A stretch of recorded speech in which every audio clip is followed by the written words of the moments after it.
오늘은 신약성경 마태복음 14장 22절에서 33절까지입니다. 마태복음 14장 22에서 33절까지의 말씀입니다.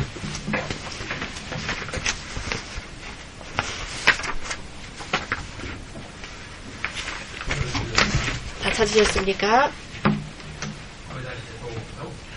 예수께서 즉시 제자들을 재촉하사 자기가 무리를 보내는 동안에 배를 타고 앞서 건너편으로 가게 하시고 무리를 보내신 후에 기도하러 따로 산에 올라가시다 저물매 거기 혼자 계시더니 배가 이미 육지에서 술이나 떠나서 바람이 거슬림으로 물결을 인하여 고난을 당하더라. 밤 사경에 예수께서 바다 위로 걸어서 제자들에게 오시니 제자들이 그 바다 위로 걸어오심을 보고 놀라 유령이라 하며 무서워하여 소리 지르거늘 예수께서 즉시 일러 가라사대 안심하라 내니 두려워 말라. 베드로가 대답하여 가로되 주여 만일 주시어든 나를 명하사 물 위로 오라 하소서 한데 오라 하시니 베드로가 배에서 내려 물 위로 걸어서 예수께로 가되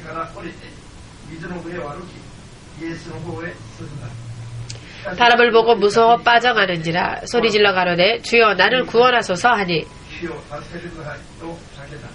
예수께서 즉시 손을 내밀어 저를 붙잡으시며 가라사대 믿음이 적은 자여 왜 의심하였느냐 하시고 배에 함께 오름에 바람이 그치는지라. 배에 있는 사람들이 예수께 절하며 가로되 진실로 하나님의 아들이로소이다 하더라.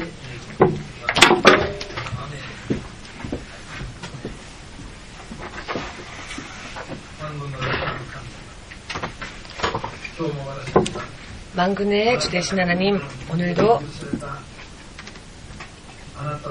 주님께서 우리에게 허락하신 구원의 이름, 유일한 구원의 이름 예수님의 이름을 믿고 주님의 앞에 이렇게 가까이 나아올 수 있음이 허락되어짐을 진심으로 감사드립니다. 이 시간도 주의 성령으로 인해 우리에게 허락되어질 주의 말씀을 통하여서 주님의 뜻을 깨닫고 주님의 뜻대로 따라 나아가는 순종하는 삶을 삶으로써 주님의 자녀로서 거듭난 그리고 천국을 상속받기에 합당한 믿음 생활을 온전히 해 나가고자 원합니다.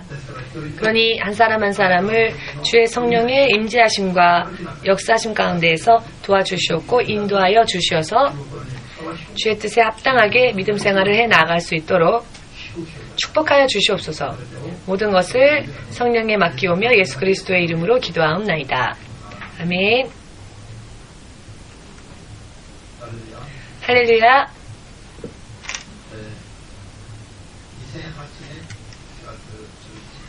2008년 8월 11일.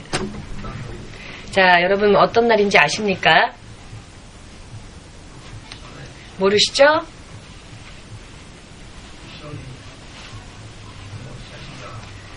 뒤에 사진이 장식되어 있습니다만은 그 날은 이 교회, 땅끝 선교 교회가 오음에라는 강에 세례를 받기 위하여서 떠난 날입니다. 그날은 태풍이 동경을 그날 1시에서 3시 사이에 동경뿐만이 아니라 특히 오음에 즉 우리가 침례를 받고자 정한 그 장소 그 오음의시를 오후 1시에서 3시 사이에 태풍이 직격하리라고 뉴스가 나왔습니다. 태풍이 상륙하면 홍수의 위험이 있기에 피난 권고가 내려진 상황이었습니다. JR 오음의 전선이 통행 금지가 되었고 오음에서부터 사람들이 오음에서는 되도록이면 집 안에 있고 외출을 삼가하도록 이렇게 계속 예보가 나왔습니다. 아침부터 빗방울이 거세게 떨어지기 시작했고요. 그러나 그날은 동경 땅끝 선교 교회가 세례를 받기로 침례를 받기로 정한 날이었고 미리 예정되어진 날이었기 때문에 우리는 당연히 그 어느 누구도 이렇게 비가 오는데 태풍이 상륙한다는데 침례를 갑니까? 라고 전화로도 물어오는 사람이 한 명도 없었습니다.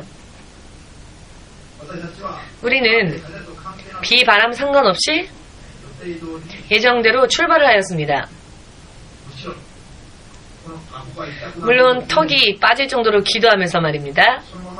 그대로라면 침례를 받을 수 있는 상황이 아니니까요. 못 되니까요. 피난 명령이, 피난 공고가 내려진 그 강 속에 심지어 들어가서 침례를 받는다는 것은 자살 행위라 할 수 있으니까요. 사실 상식적으로는 이상한 이야기죠. 침례는 죄인인 나를 장사하고 하나님의 자녀로서 부활에 참여하는, 영원한 생명에 참여하는 하나님의 자녀가 되기 위하여 받는 의식입니다.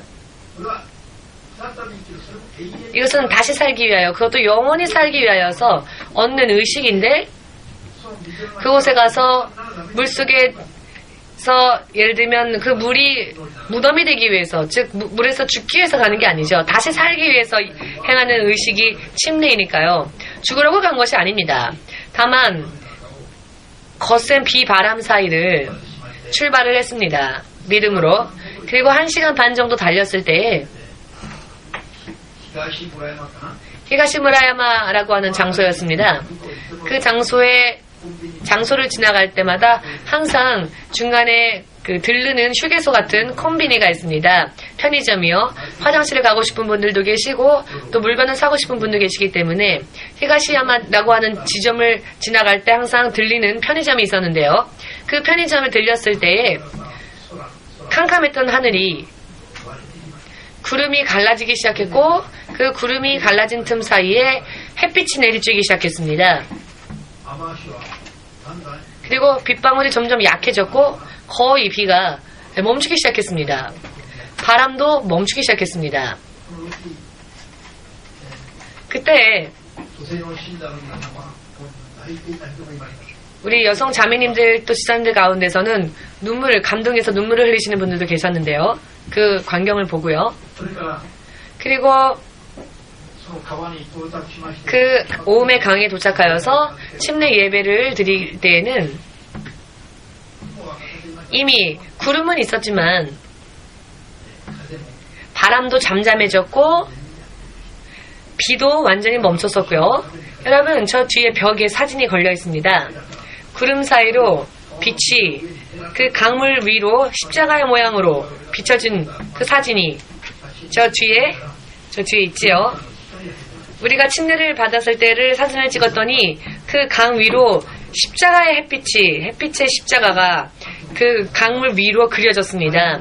태풍을 보고 두려워하여 중지할 것인지 혹은 태풍이 있다 할지라도 눈에 보이는 환경을 보는 것이 아니라 모든 것을 역사하시고 모든 것을 지배하시는 통치하시는 예수님을 보고 갈 것인가? 우리가 어떠한 믿음의 행위를 보이는지 하나님 보신 것이죠. 눈앞에 있는 태풍이라는 환경을 보지 않고 하나님을 바라보면서 자, 이것은 하나님의 뜻이기 때문에 침례를 받는 것은 우리의 육신의 정욕을 위한 것이 아니라 하나님의 뜻을 따르기 위한 행동이기 때문에 절대적으로 하나님께서 기뻐하실 것이다. 그런 확신이 있었습니다. 그래서 기도하고 예정대로 출발하였더니 태풍도 비도 모두 도망가고 만 것이죠. 길이 열렸고 예수께서 그 자리에 우리를 기다리고 계신다는 표적으로서 십자가의 빛이 구름 사이로 내리쬐어서 강 위로 십자가가 그려졌습니다. 그 태양빛으로 인해서. 여러분, 만일 그때 여러분이 혹은 제가 마음이 약해져서 목사님이 두려워서 피난 명령이 내린 오음에로 우리 가자라고 하는 이야기는 사실 무모한 이야기라고 할 수 있겠죠? 무모한 이야기이니 그만둡시다 라고 누군가가 혹은 목사님이 그렇게 이야기하여서 마음이 흔들려서 이 예정되었던 침례 예배를 중지했다면은 우리는 태풍을 보고 지고 이제는 태풍처럼 눈에 보이는 방해가 오면 언제나 그 방해, 그 장애물을 만날 때마다 지고 포기할 수밖에 없게 되겠죠. 질 수밖에 없을 겁니다. 또 실망할 수밖에 없을 것입니다. 하나님의 역사는 결코 믿음으로서 볼 수도 없는 그런 불신앙으로 전락하고 말았을 것입니다. 불가사의한 것은 우리 교회 성도 여러분은 단 한 명도 의심하는 분이 없었다는 것이죠. 모두가 당연하게, 지극히 당연하게 언제나처럼 여느 때처럼 언제나 비, 바람, 태풍 등등에 지지 않는 믿음이 우리 교회에는 그런 간증들이 많고 또 그것을 알고 있으니까. 그러나 만일 그 일이 처음으로 벌어진 상황이었다면은 몇 분 정도는 의심하거나 이런 날인데도 합니까? 라고 말하시는 분이 계셨을지도 모르겠습니다. 그러나 2008년은 교회를 개척하고 10년이 지난 해였는데요. 이와 같은 일들이 우리들에게는 언제나 항상 일어났던 일이었기 때문에 이미 습관처럼 일어난 일이었기 때문에 생활의 일부가 되어버린 일이었기 때문에 하나님의 표적이 뒤따르는 것이 우리의 삶의 일부였기 때문에 기적같이 보이지는 않죠. 다만 표적일 뿐입니다. 이 교회가 그리고 우리가 하나님의 자녀라고 하는 표적인 것이죠. 사인에 지나지 않은 것이죠. 이러한 기적이 일어나도 지금은 별로 기뻐하지도 않고 오늘 이런 일이 일어났어요 라고 뜨겁게 간증하고자 원하는 그런 사람이 별로 없는 것 같습니다. 모두 둔감해져서 너무 이런 일들이 비일비재 일어나니까 경험을 너무 많이 하는 것도 어떤 의미로는 나쁠 수도 있겠습니다. 언제나 그것에 적응되어 있고 익숙해지다 보면은 감사를 모르니까요. 오늘 다시 한번 태풍 뒤에서 기다리셨던 예수님에게 마음으로부터 감사와 기쁨의 박수로 영광을 돌리기 바랍니다. 할렐루야.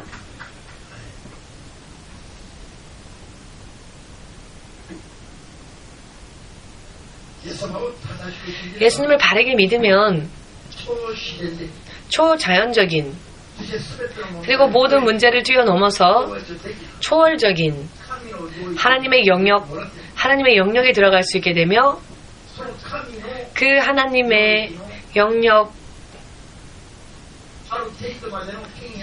어느 정도의 권위와 능력을 우리 몸으로써 직접 체험하면서 예수를 믿으면 이와 같은 표적이 있었다. 이렇게 결과를 가지고 하나님을 즉 간증할 수 있게 되고요. 그렇게 될 것입니다. 문제는 예수 그리스도를 어떻게 생각하느냐, 어떻게 예수님에 대하여서 예수님을 어떻게 대하느냐가 문제인 것이죠. 예수님에 대한 오해가 예전이나 지금이나 사람들 사이에 너무 많이 있으니까요. 오늘도 저녁 3시부터 6시 사이에 아직 새벽때 동이 트기 전에 예수께서 호수 위를 걸어가시는 모습을 본 제자들이 예수님의 모습을 보고는 그분이 예수님이라는 것을 몰랐죠. 설마 예수님이 물 위를 걸으시리라고는 전혀 생각하지 못했을 것입니다. 그렇기 때문에 당연히 이렇게 아직 어두운데 그것도 호수라는 물 위를 걸어오는 예수님. 자, 만일 물 위를 걷는 것이 정말로 사람이라면 그것은 유령일 것이다. 이것은 사람들의 상식이겠죠. 그렇기 때문에 제자들조차도 유령이라고 생각하여서 더군다나 유령이 자기들에게 가까이 오고 있다라고 생각하여 모두 두려워 떨었습니다. 모두가 두려워 떠는 모습을 보고 예수님께서 나다, 안심하여라, 두려워하지 말라. 예수님께서 그렇게 안심을 시켜주셨죠. 그러했더니 베드로가 주님, 당신이시라면, 주님, 지금 내 앞에 있는 분이 정말 당신이시라면, 즉 유령이 아니라 주님, 정말 예수님이시라면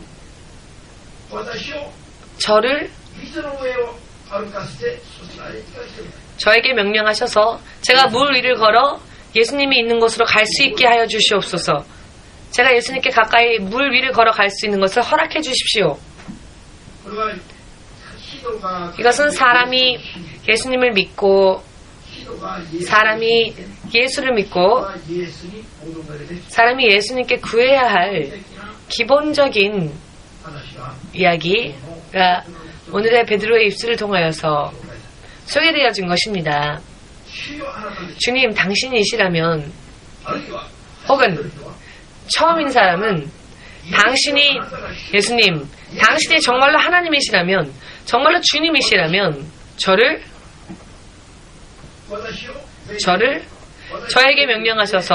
저에게 명령하셔서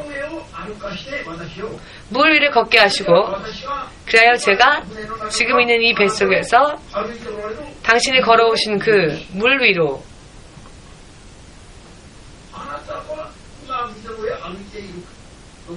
당신께서 지금 물 위를 걸으시는 것과 똑같이 저도 그렇게 하게 하셔서 하나님과 예수님과 동행할 수 있게 하여 주십시오. 저에게 그렇게 명령하여 주십시오. 그렇게 저에게 말씀을 허락하여 주시옵소서. 그런데 이 고백은 굉장히 중요한 고백입니다. 여러분, 생각을 해보시기 바랍니다.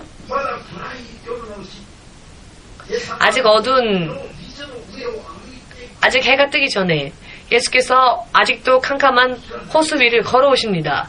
왜 이런 일을 하셨을까요? 왜 일부러 예수님이 그렇게 물 위를 걸으셨을까요? 일부러.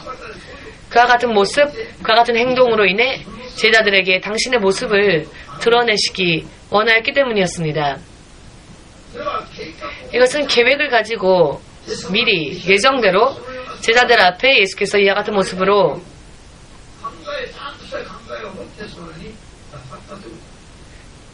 그렇게 행하셨다는 것입니다. 이것을 보고 이것이 유령이 아니라 진실은 주 예수님이시다라는 것을 깨달은 베드로는 그 예수님의 반응을 보인 것이죠. 정말 예수님이 왜 오셨는지를 아는 것처럼 신자들이 세상에 있는 사람들이 이와 같이 해야 합니다. 성경은 그렇게 우리에게 지금 이 일을 통하여서 알려주고 계십니다. 예수님은 유령이 아니십니다. 2000년이 지난 지금 이 시대조차도 예수님에 대한 오해가 너무나도 많이 있습니다. 당시에도 제자들조차 예수님을 보고 유령이라 생각했지요. 어떤 사람들은 예수님을 그냥 랍비, 그냥 선생님이라고만 생각하였고, 어떤 사람은 로마의 식민지하에서 우리를 뺀내줄 수 있는 해방자, 이스라엘을 재건해주는 이스라엘의 왕이다 라고 예수님을 생각했었습니다. 어떤 사람은 예수님이 귀신을 쫓는 모습을 보더니 반드시 아마도 예수님은 귀신을 쫓는 능력이 있기 때문에 예수 안에 귀신을 쫓는 능력이 역사하는 것은 아마도 예수님이 귀신들의 두목의 영에 씌웠기 때문에 그 귀신의 두목의 영의 힘으로 저 쫄개 귀신들을 내쫓는 것이 아닐까라고 생각하여서 예수님을 귀신 들린 자다라고 생각하는 사람들도 있었습니다. 귀신의 두목, 그 두목의 힘이 예수님 안에서 저렇게 역사하는 것이다 라고 예수님에 대해서 오해하는 사람도 있었습니다. 또 어떤 사람은 목수 요셉과 마리아의 아들이라고만 생각했습니다. 예수님께서 언제나 제자들과 포도주를 즐기고 빵을 드시는 모습을 보고 예수는 먹고 마시는 것을 좋아하는 대식가다. 침례 유하는 제자들과 똑같이 금식하려 하지 않고 먹을 것 마실 것만 구하면 금식한다 라고 하여서 옳지 않다고 생각하는 사람도 있었고요. 오늘날 이 세상도 예수님은 그저 세계 4대 성인 중에 한 명이다라고 생각하는 사람도 있습니다. 혹은 예수님은 하나님이다 라고는 인정하지만 이스라엘의 하나님일 뿐이다. 일본에는 일본의 신이 있다 라고 예수님에 대하여서 또 지금까지조차 오해하는 분들이 많이 계신 것입니다. 베드로의 고백을 통하여서 성경으로 듣고 또 성경으로 배운 자들은 모두 자신이 사람이라면 예수님이 주님이시라는 것을 먼저 깨닫고 예수님이 주님이라는 것을 먼저 깨달을 필요가 있습니다. 예수님이 구원주, 예수께서 창조주 하나님의 나타나신 바 되신 형상이시며 세상 사람들에게 구원을 하시기 위하여서 오신 하나님의 단 하나밖에 없는 이름이라는 것을 믿으시는 분만 예수님에게 마음으로부터 아멘으로 박수를 돌리시기 바랍니다. 여러분들의 예수님에 대한 믿음을 더욱더 굳건히 만들어 나아가시기를 주 예수의 이름으로 축복합니다. 아멘. 예수가 주님이시다라는 것을 확인한 베드로는 그저 뱃속에 있지 않았습니다. 이것이 바로 우리 사람들이 취해야만 할 올바른 행동입니다. 구해야만 할 올바른 행동입니다. 베드로는 예수님이 주님이라는 것을 확인하자마자 베드로는 먼저 무슨 말을 하였느냐 하면은 저에게 명령을 내려주십시오. 제가 이 무대 안에 종래대로의 믿음 생활을 한번 해보겠다. 그렇게 이야기한 것이 아니라 저를 이 배에서 떠나게 해주십시오. 제가 배에서 떠나서 호수 위를 예수님과 같이 걸을 수 있도록 저의 삶의 방식이 예수님께서 물 위를 걸으셨던 것처럼 저도 저의 삶이 그렇게 될 수 있기를 원합니다. 저에게 명령해 주십시오. 그리하여 제가 당신이 계신 곳으로 그 결과는 물 위를 걸어서 저쪽으로 가는 게 아니라 혹은 친구집에 가는 것이 그 일을 행하는 목표 혹은 결과가 아니라 물 위를 건넌 후에는 예수님과 함께 할 수 있도록 예수님이 계신 곳에 나도 가게 해주십시오. 이것이 예수님이 주님이시다라고 인정한 사람들이 구해야 할 바른 삶의 방식입니다. 크게 깨달으시기를. 여기에 인생의 올바른 길이 있습니다. 이 한 말이 사람이 예수님에 대한 사람의 태도, 예수님을 만난 사람들이 어떻게 살아야만 하는지 이것을 요약하여서 하나로 정리하여 말할 수 있는 말이 바로 이런 말인 것이죠. 모두 함께 예수여, 당신이 주님이시라면 저도 당신과 같이 물 위를 걸을 수 있게 해주십시오. 그렇게 명령하여 주십시오. 이런 약속의 생명의 말씀을 저에게 허락하여 주십시오. 아멘.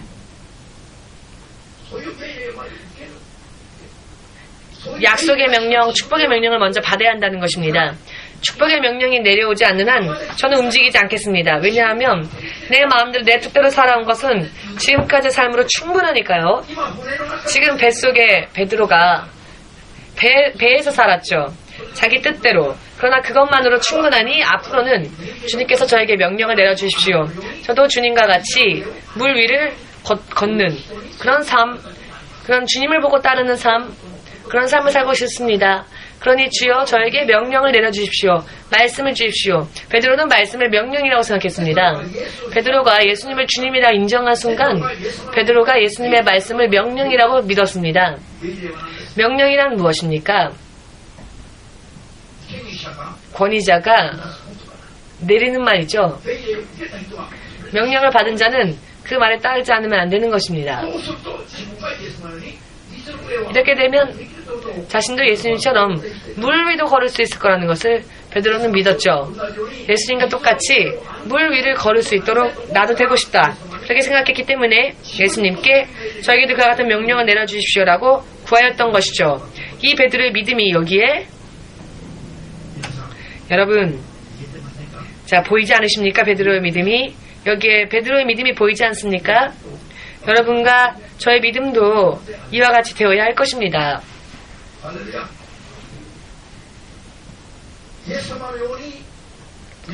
예수님과 같이 여러분 물 위를 걷는 것 있을 수 있는 이야기일까요? 오늘 예배 끝나고 난 후에 모두가 자 동경만에 가서 일제히 동경만 물 안으로 뛰어들어가 볼까요? 가라앉을지 혹은 그 바다 위를 걸을 수 있을지 한번 해볼까요? 과연 몇 명이 살아서 돌아올 수 있을까요? 후지나상은 살아서 돌아올 수 있을지 모르겠습니다. 귀여우시니까.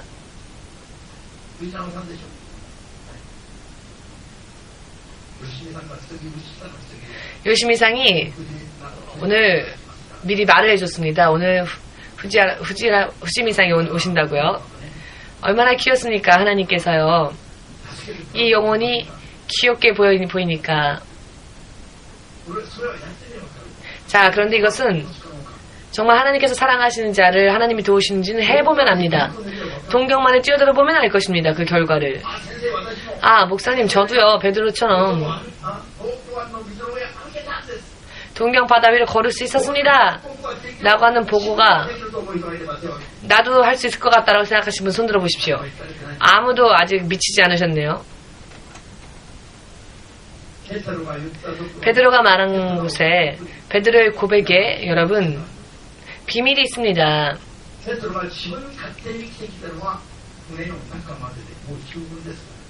베드로가 자기 뜻대로 산 것은 그 시간은 지금까지의 시간으로 충분하니까. 베드로는 자신이 무리를 걸을 수 없음을 알고 있었습니다. 그러나 예수님이 명령하신다면, 예수님의 입술의 말씀이 명령으로 임한다면, 예수의 말씀을 의지하면 설령 물 위라 할지라도 나는 걸을 수 있다 라고, 나도 그렇게 걸을 수 있게끔 될 것이다 라는 것을 베드로는 믿었습니다. 그렇기 때문에 베드로는 예수님이 주님이라는 것을 확인했죠. 주님이 정말 맞으십니까? 지금 이 시간조차도 예수는 신이 아니라 4대 성인 중에 하나다라고 생각하는 분들이 계시는데, 성인은 신이 아니죠. 사람일 뿐입니다.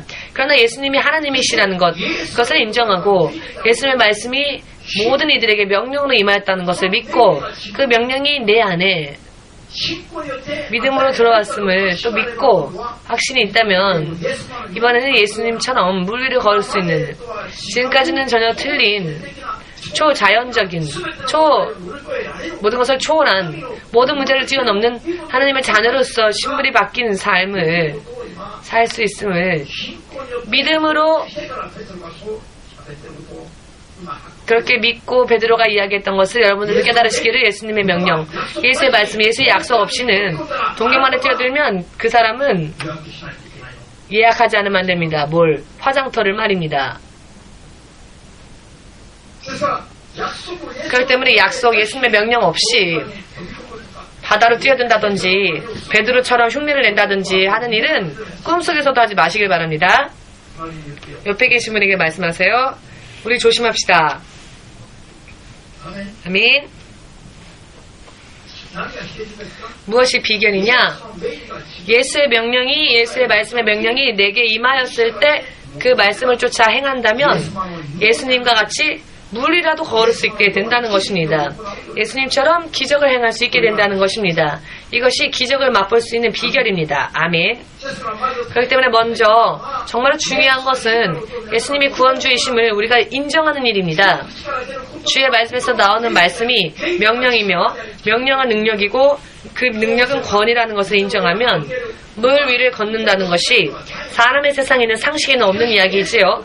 그러나 예수님의 말씀에 우리가 들어가면 그것을 할 수 있는 하나님의 자녀로서 신분이 바뀐다는 것을 믿는 것이 믿음의 시작이며, 이것으로 인해 우리가 예수님과 동행할 수 있다는 것, 함께 걸을 수 있게 된다는 것을 확실하게 깨닫고 믿으시기를 그 예수님의 이름으로 축복합니다.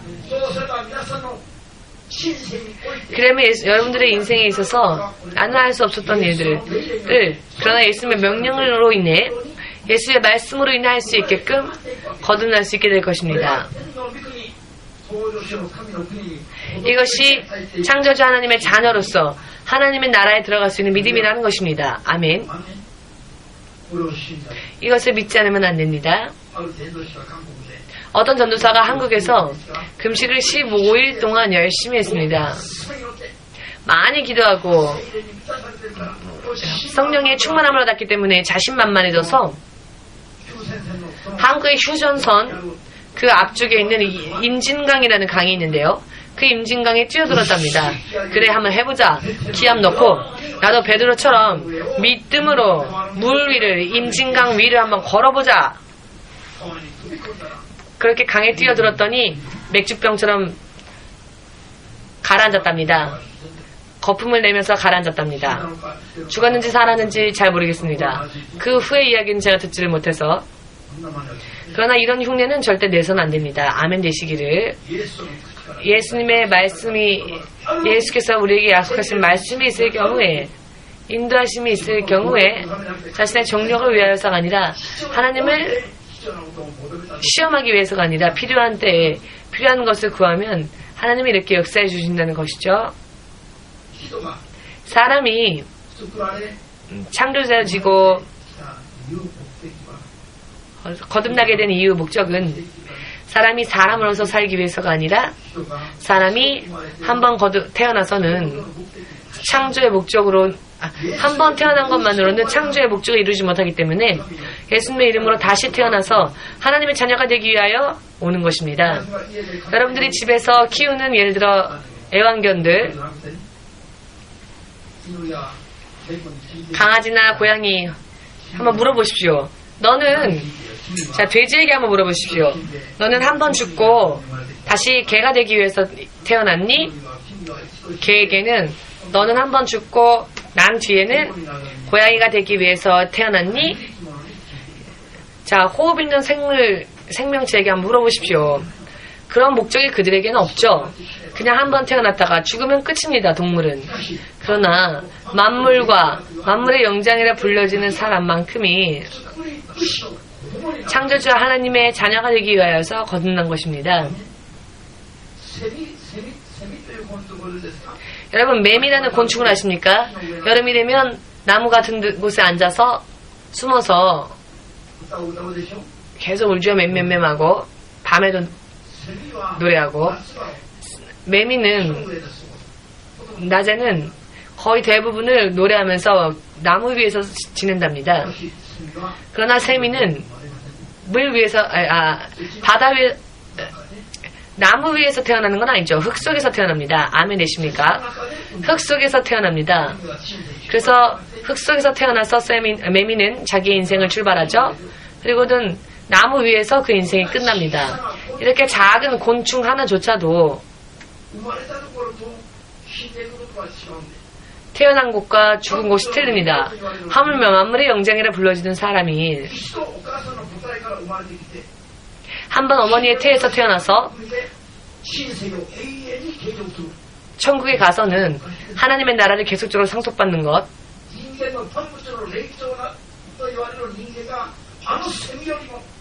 그러나 이와 같은 것을 모르면 만물의 영장이라 불려져도 저 매미보다도 더 낮은 존재라는 것을 알아야 합니다.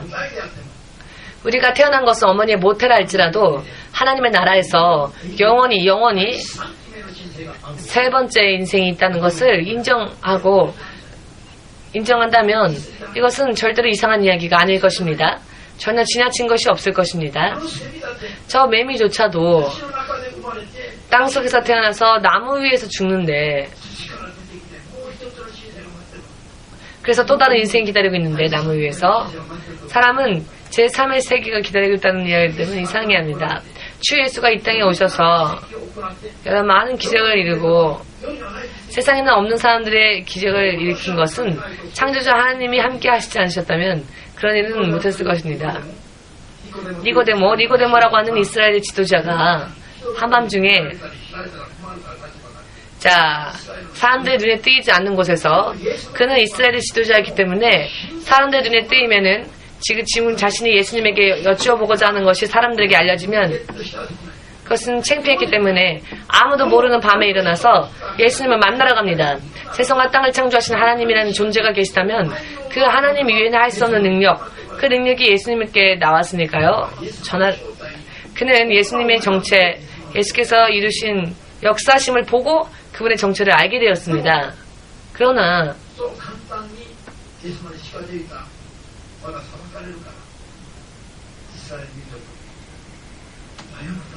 한밤중에 아무에게도 알리지 않고 아무에게도 들키지 않기 위하여 예수님을 찾아갔던 그 니고데모는 예수께서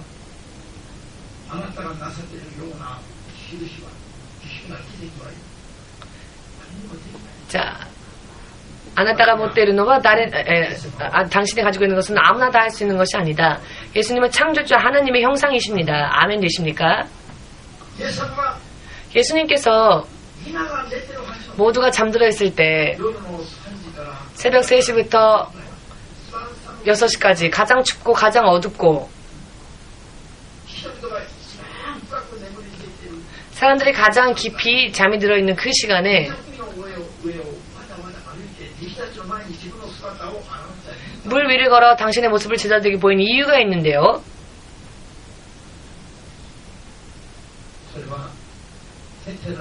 그것은 베드로와 같은 사람들, 그런 사람들의 고백을 듣기 원함이었고, 베드로와 같이 사람들이 자신의 배에서 떠나도록, 그리고 예수님과 같은 역사를 이루는 하나님의 자녀가 되어서 사람이 그와 같은 인생을 사모하고 그러한 인생을 소망하고 하나님의 나라를 구해 나아가게 하기 위하여서, 그리고 그 나라를 영원히 주시기 위하여서라는 것을 여러분들은 믿으실 필요가 있습니다. 아멘. 기적 그 자체, 물 위를 걷는 것 자체가 우리의 믿음의 목적이 아닙니다. 베드로가 말하였죠. 물 위를 걸어서 그것이 목적이 아니라, 그리고 나서 예수님이 계신 곳에 나도 가게 해주십시오.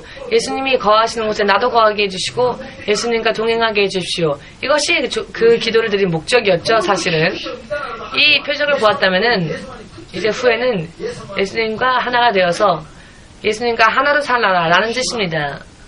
표적은 예수님을 하나님으로서 확인시켜 주시는 것이고, 우리가 예수님과 함께 하나님의 나라에 들어갈 수 있도록 그와 같은 믿음을 소망케 하기 위해서입니다. 믿으시기를 예수님의 이름으로 축복합니다. 표적은 많이 보지 않았다 할지라도 예수님이 죽으시고 장사된 지 3일 만에 부활되어졌다라고 하는 이 메시지가 인류의 역사 가운데 주어졌다면 이것만으로도 충분하다고 예수님은 말씀하셨습니다. 왜냐하면 표적 자체가 구하는 것이 우리 인생의 목적이 아니라, 한 번이라도 하나님의 뜻을 알게 된다면 사람으로서 올바로 걸어 나아가야 할 목표를 세워라. 사람은 하나님의 나라의 소망을 두고 하나님의 나라의 시민권을 두고 살아야만 할 존재들입니다. 그리고 이것이 사람들의 바른 삶의 방식입니다. 베드로와 같이 살기를 원하시는 분들이 계시다면 아멘으로 박수를 예수님에게 보내시고, 여러분들의 인생에 베드로가 무리를 걸었던 것 같은 이런 불가사의 하나님의 표적과 능력과 은혜가 이와 같은 표적으로서 여러분들이 더욱더 확신을 거듭하고 예수와 함께 걸어가는 여러분들이 되시기를 주 예수의 이름으로 축복합니다. 예수께서 주님이시라는 것을 믿고 베드로와 같은 믿음의 고백이 이루어진다면 사람은 비로소 사람으로서의 올바른 삶의 방식을 찾을 수 있게 된다는 것입니다. 할렐루야.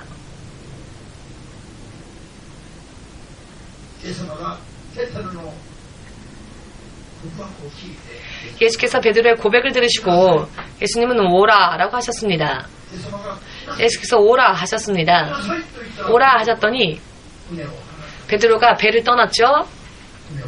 배를 뒤로 했습니다. 생각을 해보십시오.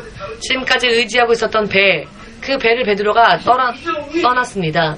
그리고는 물 위에, 그것도 한밤중에 물 위에 한 발짝 내딛습니다. 이것이 자신에게 가능하겠습니까? 이 일이 가능하지 못한 일입니까?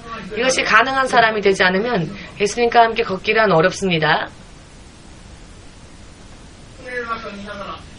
뱃속에만 있으면서 예수님이 내 인생 안에 오시면 되잖아요. 내가 예수님께 맞추려고 하지는 않고, 이런 사람들이 많이 있습니다. 예수님은 세상 사람들 중에 하나가 되기 위해서 오신 분이 아니라 세상에 있는 사람들을 하나님의 나라로 데려가시기 위해서 오신 하나님의 형상이십니다. 예수를 우리의 배로 초대해서는 안 됩니다. 내가 내 배를 떠나야 합니다. 그리고 예수님 안에 들어가야 합니다. 이것이 믿음의 바른 방향입니다. 할렐루야. 아멘.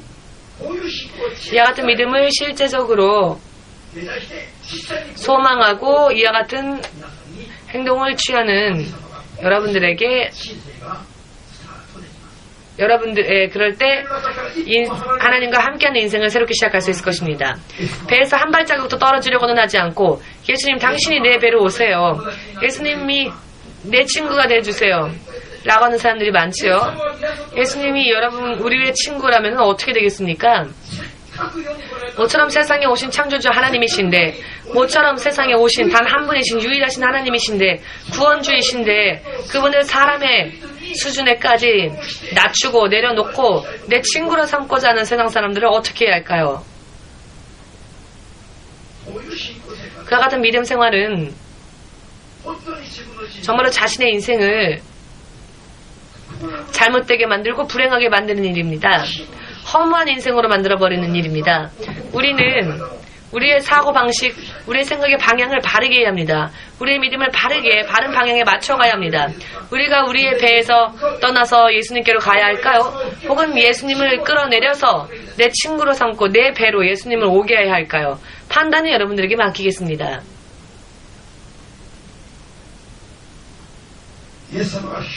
예수님이 주님이시라는 것을 인정하시기 바랍니다. 아멘. 의심하지 마시고 믿으시길 바랍니다. 그리고 우리가 이 배에서, 나의 배에서 떠나야 합니다. 아멘.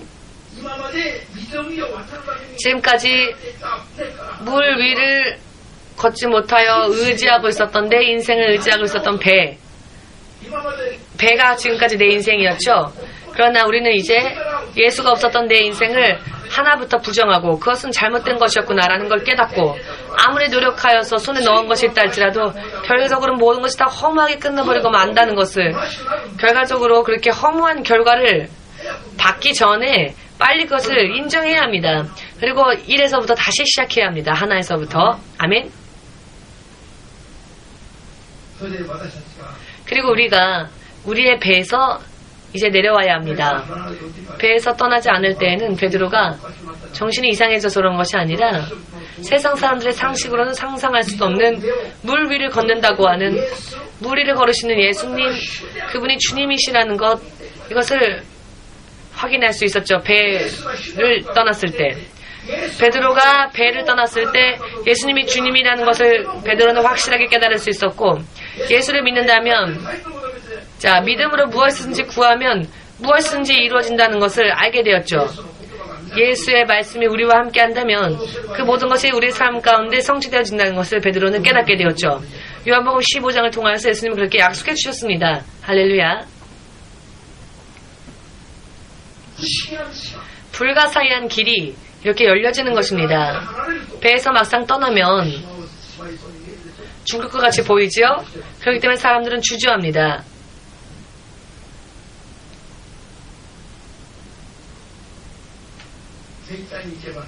군대에 가면은요,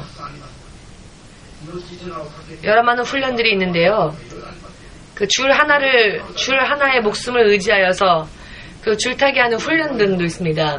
그런데 마음이 약한 사람은 이 훈련을 할 때 웁니다.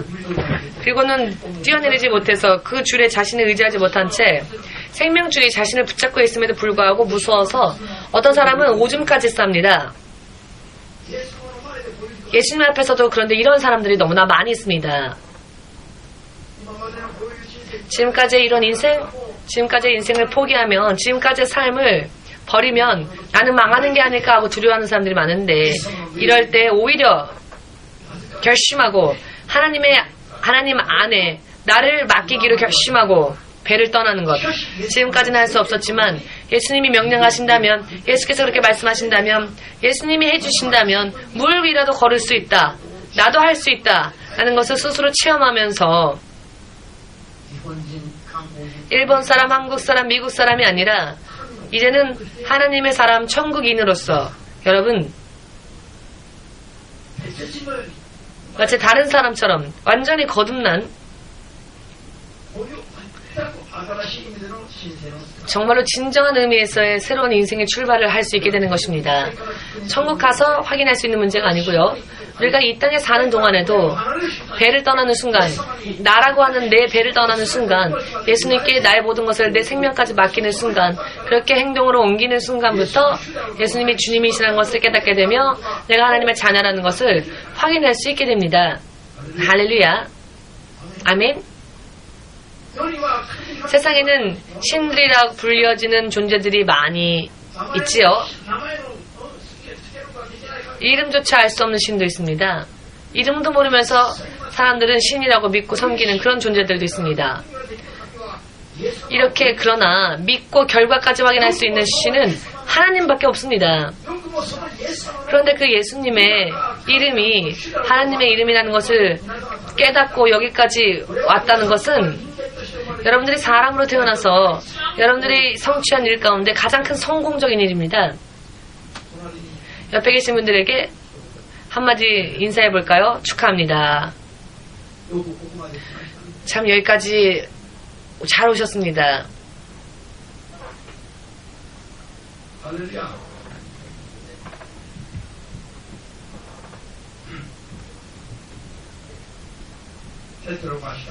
그러나 베드로가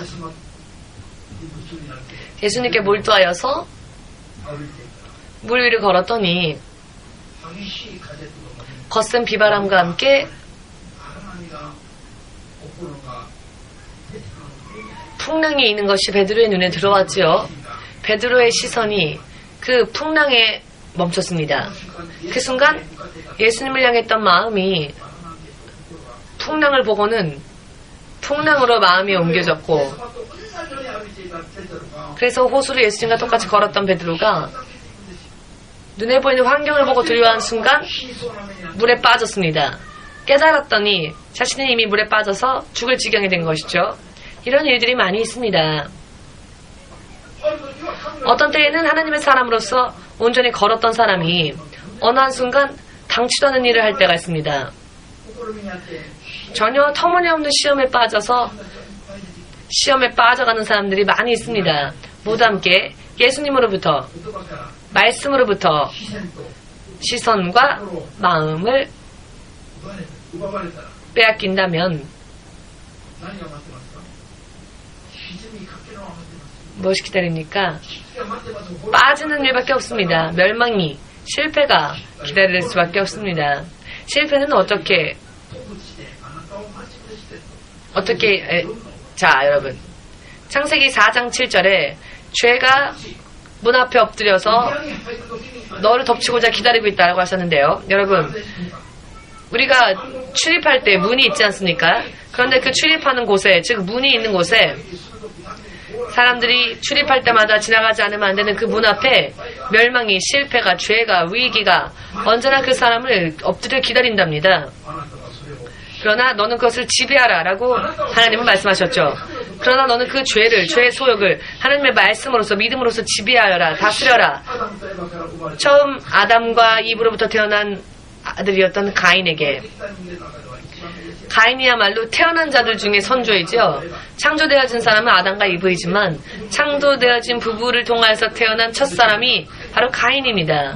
그런데 이 가인이 태어나면서부터 아직 아무도 시기하지 않고 아직 아무도 죄라는 것을 가리키지 않았을 때 스스로 동생에 대한 시기와 질투와 그와 같은 마음이 불붙듯 일어나서 결과적으로는 자신의 동생을 돌로 쳐 죽이고 말았습니다. 성경은 그 비밀을 이렇게 말씀하십니다. 그것은 사탄은 나쁜 자에게 속해 있었기 때문에 사탄의 영향을 받아서 자신의 아우를 시기하고 질투하여 죽이고 말았죠. 성경은 인생이라고 하는 것은 무엇인지를 풀 수 있는 하나님의 비밀을 기록한 것이 성경입니다. 죄를 지어서 망하는 것도, 죄로부터 해방되어져서 예수님처럼 살고 예수님의 나라, 하나님의 나라를 상속받을 수 있는 믿음의 사람이 될 수 있는 것도, 세상에서 있을 수 없는 일, 물 위를 걷는 것과 같은 세상 사람들과는 전혀 틀린, 차원이 틀린 삶을 이 세상에서 체험하면서 살 수 있는 모든 가려진 비밀, 말씀, 명령이 성경에는 기록되어져 있습니다. 믿고 여러분들의 인생을 차원이 틀린 그런 레벨로, 전혀 틀린 하나님의 자녀로서 믿음으로서 나아가야 할 필요가 있습니다. 사람들이 예수님이 유령이다라고 지네들이 생각하여도 예수님은 유령이 아니었지요. 세상 사람들이 예수는 4대 성인 중에 하나일 뿐이다 라고 한다 할지라도 예수님은 모든 것의 주님이시고 하나님이십니다. 그것을 깨닫지 못하는 사람이 손해를 볼 뿐이지, 깨닫는다면 주님이야말로, 예수야말로 주님이십니다. 예수님이야말로 우리의 모든 신분과 전 세상의 모든 사람들의 신분을 하나님의 자녀로 삼으실 수 있는 단 한 분이신 하나님이라는 것을 알 수 있습니다. 아멘.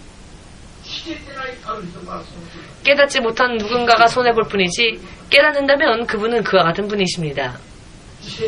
그리고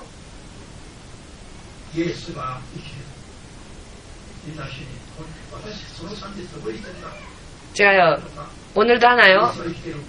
예수와 이키테이르라고 하는 찬양 있지 않습니까? 보호구모 이키테이르는. 왜 예수님을 믿습니까? 예수는 살아계신 주님이십니다. 그리고 또 우리가 살아있지요. 이것도 거짓말이 아니고 꿈도 아닙니다. 나도 살아있고 예수님도 살아있는 것이 현실인 것입니다. 그러니 실패하면 곤란하죠. 예수님도 살아계시고 나도 살아있습니다. 그렇기 때문에 예수님을 믿지 않으면 안 되는 것입니다. 너무나도 훌륭하지요. 이 노래 가사, 이 노래의 내용은 누구의 입에서 나왔습니까? 성경에서 아시는 분?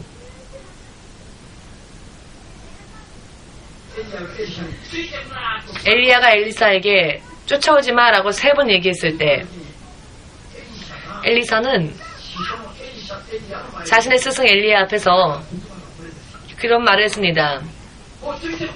쫓아오지 마라고 했더니 아니요, 주님은 살아계시고 그리고 선생님도 살아있습니다. 그리고 나도 살아있죠. 핍박과 박해와 이지매를 당하여도 쫓아가지 않을 수가 없습니다. 왜냐하면 바로 나 자신을 위해서 하나님의 살아계신 게 현실이니까. 그리고 엘리야가 하나님의 예언자, 하나님의 종이라는 것도 변찮은 사실이니까. 그러니 엘리사인 나도 쫓아가지 않을 수가 없다. 핍박받아도 이짐에 당해도 오지 말라라는 말을 듣는다 할지라도 3번 엘리야가 엘리사에게 3번 쫓아오지 말라라고 했습니다. 그래도 나는 쫓아갈 것이다. 왜? 이유는 예수님은 살아계시니까. 엘리야 하나님도 살아있고 엘리사 내가 살아있는 것도 꿈이 아니다. 왜? 그것이 진짜이니까. 여러분 한번 해보십시오. 이렇게 볼을 꼬집어 보십시오. 이게 비현실인지 현실인지. 여러분들이 살아있는 사람으로서 지금 있는 이것이 현실이라면 유일하신 예수님에게 우리가 접붙여줘야 할 것입니다. 접붙임을 받아야 할 것입니다. 좋은 포도나무, 좋은 질의, 좋은 질의 포도가 열리는 포도나무에 가지를 접붙이면 지금까지는 좋은 포도를 맺지 못했던 그 가지가 좋은 포도나무에 접붙임을 받은 것으로 인해 좋은 포도를 맺을 수 있습니다. 돈 한 푼도 없는 여성이 부자에게 결혼하면은 부자가 되는 것, 부자의 삶을 살 수 있는 것과 마찬가지입니다. 오늘부터 눈을 크게 뜨고 찾아보십시오. 예수님이 그분이시다라는 것을. 아멘. 예수님은 바로 그분이십니다. 그러나 믿음 생활을 하다 보면 부르지도 않는 손님들이 찾아오지요. 눈에는 보이지 않는 마귀가 눈에 보이는 세계의 것을 가지고 사람들 사이에 문제를 일으키고 마음을 뺏고 믿음을 뺏고 축복을 뺏고 은혜를 뺏으려고 합니다. 광야에서 풍랑이 불고 바람이 부는 것은 사실 그 배후에 사탄이 베드로의 믿음을 빼앗기 위해서 역사한 것이었습니다. 욥의 부하들이, 욥의 자녀들이 죽고, 욥의 집에 화재가 일어나서 타고, 욥의 몸에 심한 피부병이 생기고, 부인조차도 남편을 비웃고 남편을 버렸죠. 차라리 하나님을 저주하고 너도 죽어라 라는 말까지 부인에게 듣습니다. 이런 욥의 시련, 욥의 인생 가운데 이런 시련이 왔는데 태풍과 같은 시련이 온 것은 전부 마귀가 덫을 놓은 것이라는 것을 욥기 1장을 통해서 우리가 확실하게 읽을 수 있습니다. 자세하게. 왜 인생에 이런 파란만장한 일들이 일어나는가? 왜 베드로가 물 위를 걸었는데 왜 풍랑이 갑자기 일어났고 그 풍랑 때문에 베드로가 마음을 빼앗겼느냐? 모두 마귀가 역사했기 때문이다 라는 것입니다. 아멘 되십니까? 믿음이 없으면 사탄의 역사를, 사탄이 일으키는 역사에 시선과 마음을 빼앗겨버리고 믿음을 빼앗겨버립니다. 믿음이 약한 자는. 그렇기 때문에 교회 모처럼 이렇게 출입하고 다니면서도 많은 사람들이 또 시험 빠지고 그래서 적당하게 믿음 생활 미지근하게 하다가 세상으로 다시 가는 사람도 나옵니다. 그러나 이것은 있을 수 있는 일들입니다. 모두가 사람들은 예수님께 온전히 의지하지 않으면 질 수밖에 없습니다. 당연한 결과입니다.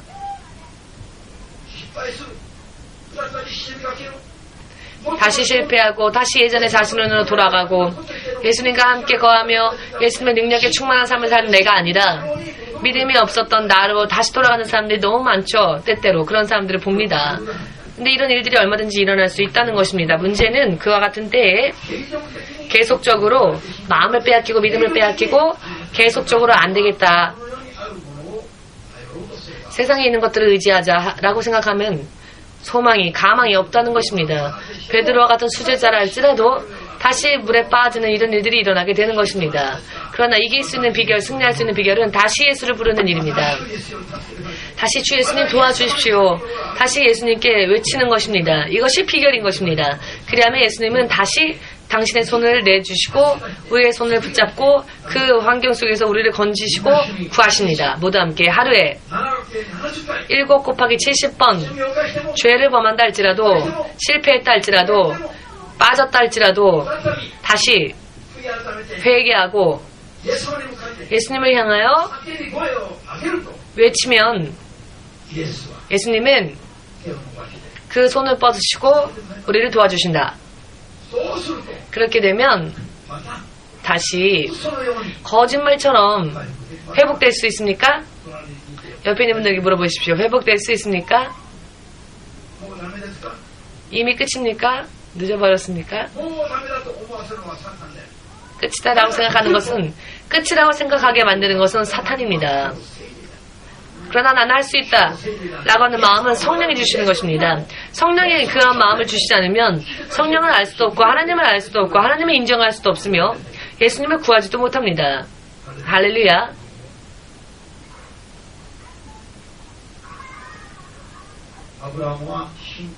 아브라함은 믿음의 조상으로서 배를 떠났습니다. 자신이 태어난 고향, 자신의 부모의 집을 떠나라 라는 하나님의 말씀을 명령을 들었을 때에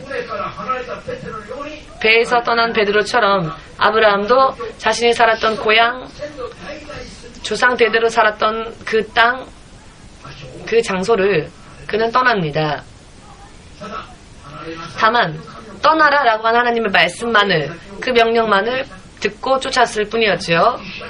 어디로 가야 할지 정처 없이 이루 가라 라고 아직 확실하게 명령하지 않으셨을 때, 다만 그 자리를 떠나라 라고 하셨을 때 떠났습니다. 여러분도 그것을 할 수 있으십니까? 온전한 목적, 결과를 보여주지 않으신다 할지라도 그 일을 지금 그만두어라 하면 그만둘 수 있으십니까? 한 사람만 아멘 하셨네요. 참 곤란합니다. 지금 하고 있는 것이 안 되는 것이기 때문에 그만두어라 하면 금세 아멘 할 수 있느냐라는 이야기인 것이죠. 예, 지금 하는 일을 그만두면 가족이랑 어떻게 먹고 살라고요?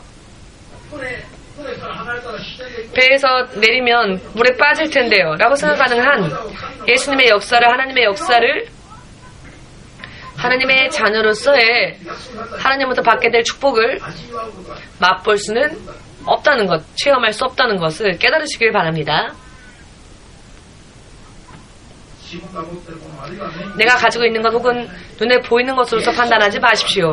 예수의 말씀이 들려올 때 지금 금세 그만둬라 하신다면 그만두는 믿음, 정처 없이, 목적지 없이, 그러나 떠나라, 오라 하면 쫓아가는 믿음, 이것이 최종적으로 예수님처럼 될 수 있는 믿음입니다. 아멘 되십니까?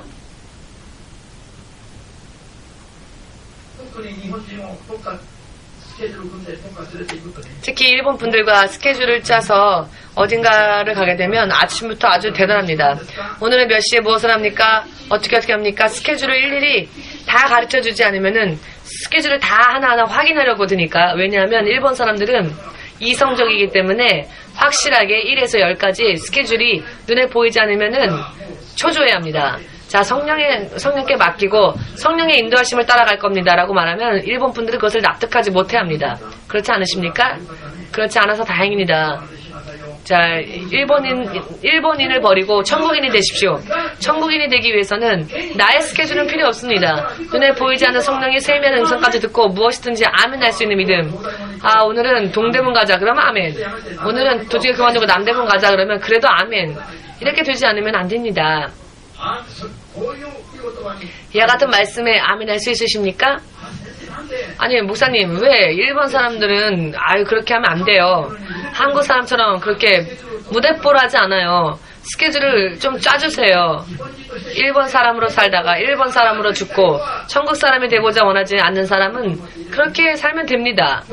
그러나 배에서 떠나서 하나님과 함께 걷는 천국의 시민권을 두는 자로 살기를 원하신다면 스케줄, 우리들의 스케줄 버리고 하나님의 스케줄을 따르십시오. 언제 어디서건 하나님의 스케줄에 아멘할 수 있는 믿음을 만드는 것이 비결입니다. 아멘. 모처럼 설교했는데 근데요, 그러나 제 생각에는 근데요, 저는요, 제가 생각하기에는요, 제 경험에 의하면은요, 자, 그런 분은 집에 그냥 가십시오.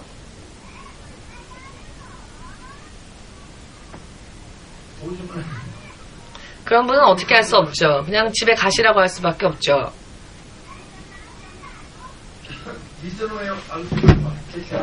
무리를 걸을 수 있었던 사람은 베드로뿐이었습니다. 똑같은 배에 함께 탔었던 사람들은 그 배에 탔던 모든 사람들이 무리를 걸을 수 있었던 것은 아니고 오직 베드로만이 무리를 걸을 수 있었습니다. 깨달으셨습니까? 그러나 사람들은 전부 베드로와 같이 되어야 합니다. 사람들이 보고 있는 것만 보고 영화를 보는 듯이 방관자적인 입장으로 믿음 생활해서는 안 됩니다. 나 자신이 영화 속으로 들어가서 배역을 소화해내는 배우가 되어야 합니다. 실제로 보고 있는 입장이 아니라 관객이 아니라 내가 배우가 되어야 합니다. 내가 베드로와 같이 되어야 합니다. 목사님이 하세요가 아니라 바로 나 자신들이 해야 하는 것입니다. 나가와 육고상이 목사님 안수해 주십시오. 신학생인데 항상 이제 졸업해야 되는데 항상 안수해 주십시오라고 항상 부탁하는데 언젠가 성령께서 스스로 기도하여 스스로 치유하고 스스로 악한 것도 쫓아내고 스스로 영적 싸움에서 이길 수 있도록 하지 않으면 신학은 이제 마쳐야 되는데 어떻게 할 것이냐. 목사님의 안수만 의지하다 보면은.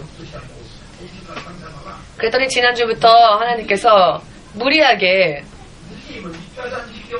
3일 금식으로서 한 사람 안에는 악한 영주차 쫓아내지 못해서 목사님 안수해 주십시오.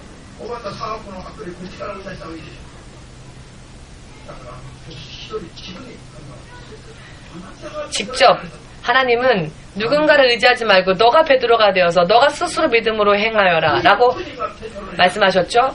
개개인이 베드로가 되어야 합니다. 베드로처럼 되어야 합니다. 의지할 수 있는 분은 하나님이십니다. 옆에 사람은 의지하지 마십시오. 그 사람이 남편이건 부인이건 그 사람이 부모건 자녀건 사람은 의지하지 마십시오. 의지할 수 있는 대상은 예수님뿐입니다. 목사님도 의지하지 마십시오. 의지할 수 있는 대상은 예수님뿐입니다. 아멘. 나머지는 다 똑같이 베드로와 같은 믿음을 소망해 나아가야 할 사람에 지나지 않습니다. 모두가 하나님의 나라를 상속받아야 될 사람에 지나지 않습니다. 모두 함께 예수님은 살아계신다. 나도 살아있다. 그러니 베드로와 같이 걸어가야 한다. 옆에 있는 분들에게 아셨습니까? 하고 물어보십시오. 할렐루야. 자, 기도하겠습니다.